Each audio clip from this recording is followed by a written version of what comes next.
महाराज ज्या मनुस्मृतीने तुमचं अपमान केला होता, कारण की 1673 मध्ये जेव्हा छत्रपती शिवाजी महाराजांचा राज्याभिषेक चालू होता त्या दिवशी सर्वांनी विरोध केला होता. त्यांचं नाव मी घेत नाही, पण सगळ्यांना माहिती आहे विरोध कुणी केला होता.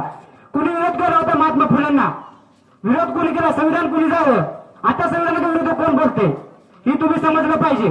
त्यांचं नाव का घेत नाही? त्यांची लायकीच नाही ना बाबासाहेबांचा विचार जर मांडणं चालू आहे तर त्यांची नाव घेतलं पाहिजे आपण. सावित्रीबाई फुलेवर चिक्कर फेकण्यात आले, दगड मारण्यात आले, पण सावित्रीबाई फुले आज ज्या इथं महिला बसलेल्या आहे ते त्यांचे उपकार आहेत म्हणून तुम्ही इथं बसलेला आहे.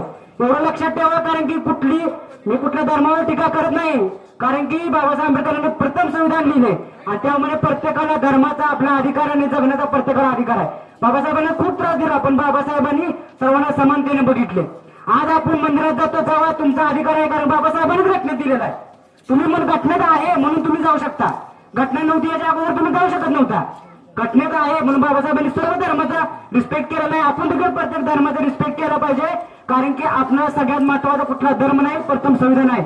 आज संविधान होते म्हणून आज 2 महिन्यांनी आपल्या एकदम रणरागिणीने पाकिस्तान सारख्या देशाला चौकी पळू केले होते. हे शक्य काय झालं? सावित्रीबाई फुले बाहेर निघले आणि तिने शिक्षणाची चळवळ चालू केली. बाबासाहेब बाहेर निघले, हिंदू कोड लिहिलं म्हणून चळवळ चालू आहे. काही ही पण धर्माची ठेकेदार काय काय आहे ते सांगतात की आम्ही असं केलं तसं केलं. काय करत तर नाही बोलणार फक्त.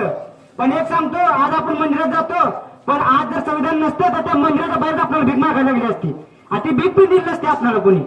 आज संविधान आहे म्हणून भारत देश आहे आणि जोपर्यंत सूर्य चंद्र तारे राहतील तोपर्यंत संविधान अस्तित्वात राहील.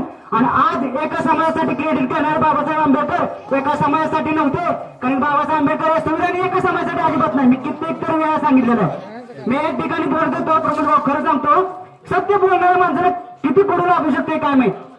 एक जण टीचर तर शिक्षक होते. मी एका मुद्द्यावर बोलत होतो, सावित्रीबाई फुलेंना जेव्हा त्रास देत होते तेव्हा शिक्षकांनी मला सांगितलं सर या मुद्द्यावर बोलू नका. मी म्हणलं का? खरं बोलणं. आता आपलं पिढी घडवायची आहे.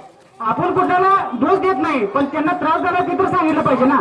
आमची पोरं पुढे जाणार आणि काय सांगणार? इतिहास काय सांगणार? सावित्रीबाई फुलेंनी त्रास दिला खोटं होतं काय? त्यांच्या पिक्चरवर सुद्धा एवढे बंदी आणि एवढं त्यांच्यावर सेन्सर बोर्डावर एवढं प्रेशर आणलं तरी पण आपला बहुजन समाज गप्प आहे. काही जणांनी कार्य केलं ते यासाठी. पण मी एवढं सांगतो, बाबासाहेबांचे विचार पुढे ना, छत्रपती शिवाजी महाराजांचे विचार आणि बाबासाहेबांचे विचार, प्रत्येक महापुरुषांचे विचार जर आपल्यामध्ये असतील तर कुणापर्यंत झुकण्याची गरज लागणार नाही. कारण बाबासाहेब आंबेडकर व्यक्तिमत्व असे होते की त्यांनी मनोवादी आवडलेलं झुकवलं इथे. एवढं लक्षात ठेवा. आणि कार्यकर्ता सगळ्यांनी लक्षात ठेवा. एक जोरदार घोषणा द्या आणि जोरात द्या बरं का. आणि द्या, नाहीतर मी लय बघतो मग नंतर मग त्याच्या मनाला लागतं मग. आणि सगळ्यांनी त्या स्टेजवर बसलेलं 3 घोषणा द्यायच्या.